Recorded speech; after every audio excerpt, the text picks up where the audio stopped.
la question que nous vous posions hier, bien sûr, elle avait trait au charity qui a commencé depuis ce matin. Radio Judaïka vous paraît-elle indispensable et essentielle en Belgique? Oui ou non? Alors Lise, j'ai ma petite idée sur l'orientation de la réponse, mais j'aimerais bien avoir confirmation. Bah, heureusement que nos auditeurs ont répondu oui, on se serait inquiété drôlement si c'était pas le cas, Didier. Bien On sûr. est à 97% de oui sur Facebook, 94% de oui sur Insta et 100% de oui sur X. Donc voilà, mais en vrai, honnêtement, c'est une vraie question. Est-ce que la Belgique a absolument besoin d'avoir une radio juive? Et c'était ça la vraie question qu'on vous posait derrière. Et on comprend bien que vous ayez répondu oui, mais on va en parler avec notre président, Stéphane Benaïm. Bonjour. Bonjour Lise, bonjour Didier. Merci d'être avec nous dans nos studios à Bruxelles. Alors, Stéphane, avant même qu'on parle du Charidi, vous qui êtes président de la radio, justement, pourquoi est-ce que cette cause d'une radio juive en Belgique, elle vous a toujours paru si importante au point que vous vous investissiez bénévolement en devenant le président? Moi, il y a très longtemps, effectivement, ça m'a paru être le lien essentiel de toute la communauté. Et moi, ce que je souhaitais, c'est être pluraliste, arriver à rassembler et à parler d'une seule voix. Et c'est ce qu'on a essayé de faire, et je pense que c'est ce que l'on réussit à faire aujourd'hui. Et donc, ça, j'en suis fier, et accompagné de tout mon conseil d'administration. Voilà, on est effectivement bénévole, on se donne beaucoup. Nechama nous disait tout à l'heure que la tzedaka, ce n'est pas uniquement donner de l'argent, c'est donner de son temps. Donc, j'en profite également pour remercier toutes les personnes qui donnent de leur temps bénévolement et qui nous aident et qui nous soutiennent. Et cette collecte, c'est l'occasion de montrer le soutien, tant d'un point de vue financier, avec un objectif qu'on s'est fixé, que d'un point de vue humain, parce que tout au long de ces 3 jours, il y a beaucoup de personnes qui vont venir à la radio pour appeler les gens, et de façon à ce que il y ait le plus grand nombre qui nous soutiennent. Et le vrai succès, ça sera le nombre de soutiens. Ça ne sera pas le montant individuel, c'est vraiment chaque don compte. Et ce qui est important, c'est de montrer son soutien à la radio pour qu'elle continue d'exister, qu'elle continue de rassembler l'ensemble de la communauté et que l'on arrive à parler d'une seule voix. Alors, c'est vrai, Stéphane Benaïm, que souvent les gens sont un peu étonnés, peut-être moins en Belgique de ceux qui le savent depuis longtemps, mais en tout cas partout dans le monde, puisqu'on a maintenant avec l'application et le site beaucoup d'auditeurs ailleurs, les gens ne savent pas forcément que Radio Judaïka est financée uniquement par les dons, que c'est une association à but non lucratif. Alors, c'est effectivement une association à but non lucratif.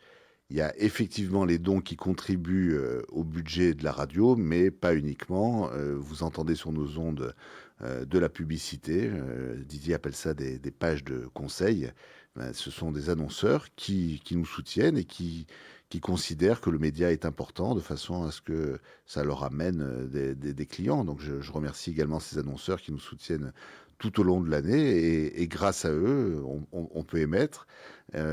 Et on a d'autres sources de revenus qui nous permettent de boucler le budget de la radio. On organise différents événements tout au long de l'année. Une année sur deux, on organise un gala, on organise une tombola pendant les périodes des fêtes de Hanouka. On organise parfois des pièces de théâtre, des avant-premières de cinéma et d'autres événements qui nous permettent de collecter des fonds. Et on est également soutenu par différentes fondations, soit proches de la communauté, soit extérieures, et également des aides publiques.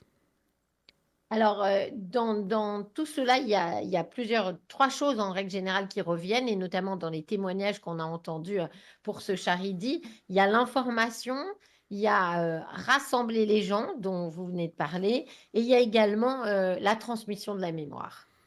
Oui, effectivement, la transmission de la mémoire, bon, c'est essentiel. Plus le temps passe, et malheureusement, on a de moins en moins de témoins de ce qui s'est passé pendant la Shoah. Malheureusement, avec les événements du 7 octobre, on voit que ce genre d'événements peuvent se reproduire. Et donc, c'est pour ça qu'on doit systématiquement se rappeler, transmettre un message, voilà, et passer le témoin pour que tout autour de nous, les gens sachent ce qui s'est passé et qu'une bonne fois pour toutes, ça ne se reproduise pas. D'ailleurs, dans la mission de la radio, enfin, nous organisons l'année prochaine, là, le 23 mars 2025, un voyage de la mémoire à Auschwitz. C'est un dimanche, on part le matin, on revient le soir. Et on va sur le camp de Birkenau et d'Auschwitz. Et bon, il n'y a pas malheureusement meilleur témoignage pour se rappeler ces drames de l'Holocauste. Et excusez-moi mon émotion. Et, euh, et voilà, donc on organise cet événement. On va mettre en vente juste après le Charity les places de billets d'avion. Donc on a notre propre avion, on a notre propre sécurité qui nous encadre. Enfin, c'est un voyage qui est exceptionnel. On est sollicité et c'est pour ça qu'on reconduit ce voyage. Cette année, on le fait associé avec le KKL.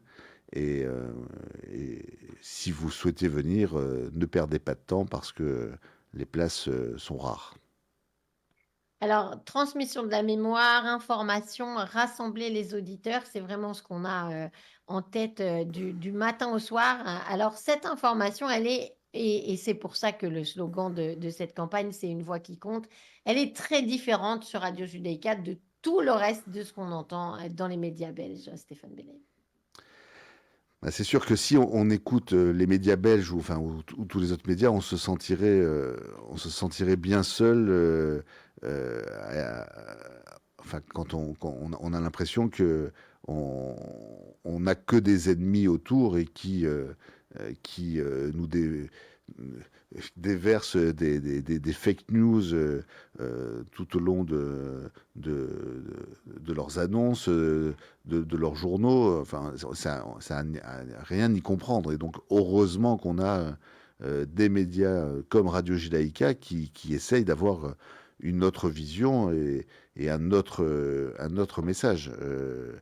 On se sent clairement moins seul et défendu potentiellement. Et quand on entend toutes les personnes et la qualité des interventions sur la radio, donc on se rend compte de l'objectivité de cette information. Alors, c'est vrai que depuis le 7 octobre, cette présence d'une radio juive et de Radio Judaïka en Belgique est devenue encore plus indispensable, et à la fois aussi pour les personnes non juives qui n'ont pas forcément envie d'entendre justement ni des fake news, ni taper sur Israël du matin jusqu'au soir. Oui, et puis, bon, là, après plus d'un an, après les massacres du 7 octobre, moi, j'observe quand même des discours qui changent, parce qu'à un moment donné, finalement, les gens sont moins dupes.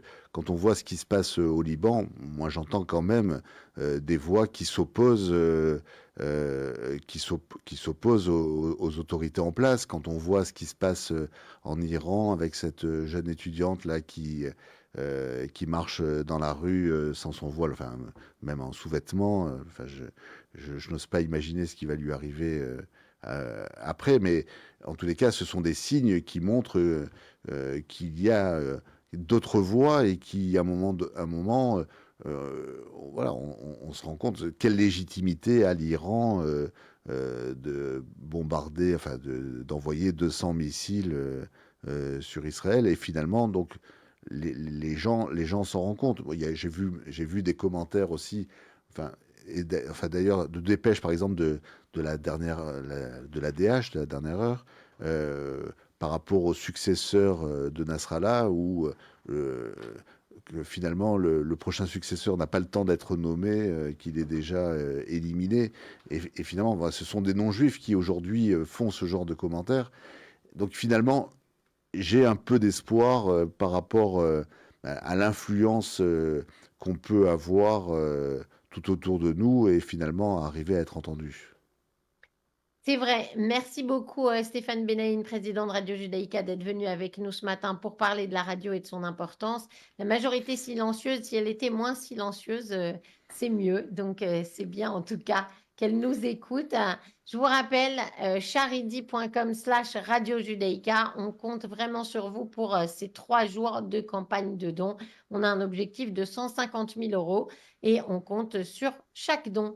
Bonne journée, Stéphane Benaïm. À très vite. Merci.